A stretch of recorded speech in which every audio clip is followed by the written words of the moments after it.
Welcome to the class, students. In this class, let us consider very important example which has been many time repeated in the question papers for 5 marks. So problem is, let f from n to r be a function defined as f of x equals 4x square plus 12x plus 15. Show that f from n to s, where s is range of the function, f is invertible. Find the inverse of f. So here let us see the solution here. See here, the function is 4x square plus 12x plus 15. Okay, this is a trinomial. In our previous videos we have worked out two examples. There it was binomial, it is a trinomial. So what we should do here is, technique is, see here, 4x square plus 12x, I will write as it is.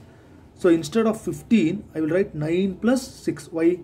Because 9 is a perfect square, 4 is a perfect square. So combining these three terms, I can write this as 2x plus 3 whole square, this 6 as it is. See here, a plus b whole square, if I apply this formula, so this what's good here, a square means 4x square, plus b square means 3 square and 9, plus 2ab, 2 into 2 into 3, that is 12x. So it covers all these three terms. So I can write that as 2x plus 3 whole square plus 6. I hope you are following the steps here. See, I will keep y as it is, bring 6 to the left side, y minus 6 is equal to 2x plus 3 whole square. Then you bring 3 to the left hand side, that becomes minus 3. Then you solve for x here. So I get x is equal to square root of y minus 6 minus 3 divided by 2. So as the definition says here, we can define another function g, say g from, so from, say here, we have to show that f from n to s is invertible. So we can define another function g from s to n. See here, that's why I have defined a function g from s to, see here, s to n, given by g of y is equal to square root of y minus 6 minus 3 divided by 2. So then you can consider g of f of x. So it is g of f of x. So in the next step, we can show here g of f of x. See here, g of f of x means what? 2x plus 3 whole square. Where is 2x plus 3 whole square plus 6, as we done here?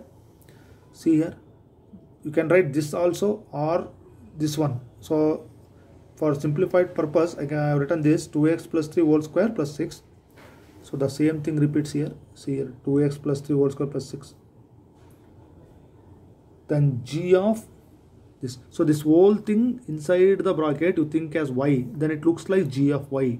So g of y, where is my g of y? Here is g of y is equal to square root of y minus 6 minus 3 by 2. So here what you should do here is, instead of y, you substitute this whole thing. See here. First I have written the square root here, square root of, so I have to write y. What is y? 2x plus 3 whole square plus 6. See, y minus 6, so minus 6.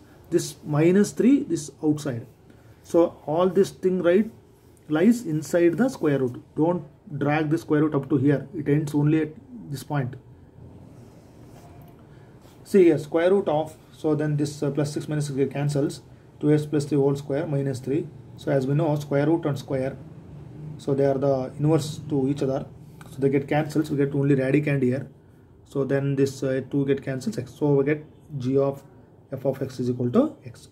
So we can consider another composition here. See, composition of g and f here. G and f. So f of g of y. So I can write this as f of g of y. So my g of y is this one. So I'll write this. So now f of, so you think this as x. See here, f of this whole thing as, you think this whole thing as x here, x. So what is f of x? 2x plus 3 whole square plus 6. So I can write this as, see here, this whole thing as x.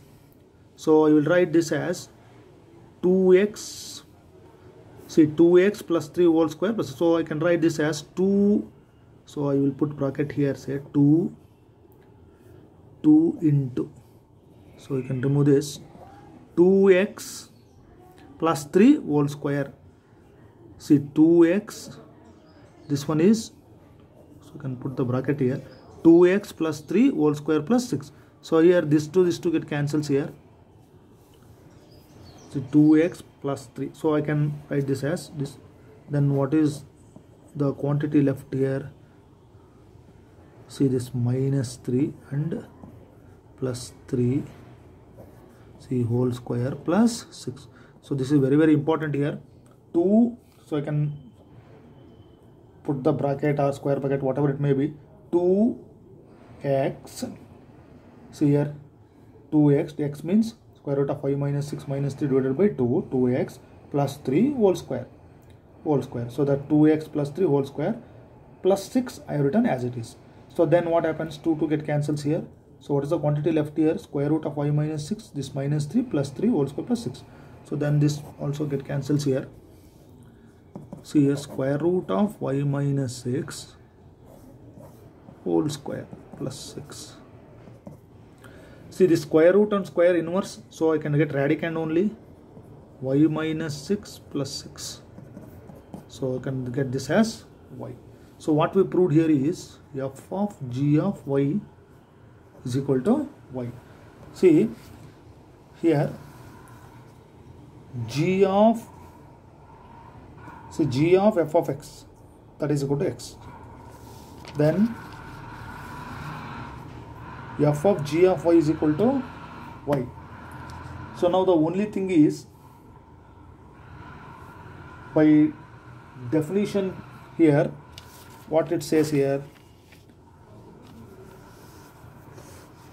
see here, therefore what we have proved here is composition of f and g, that is g of f is equal to identity function. Okay, and composition of f and g, that is also identity function. On which set we have to write here?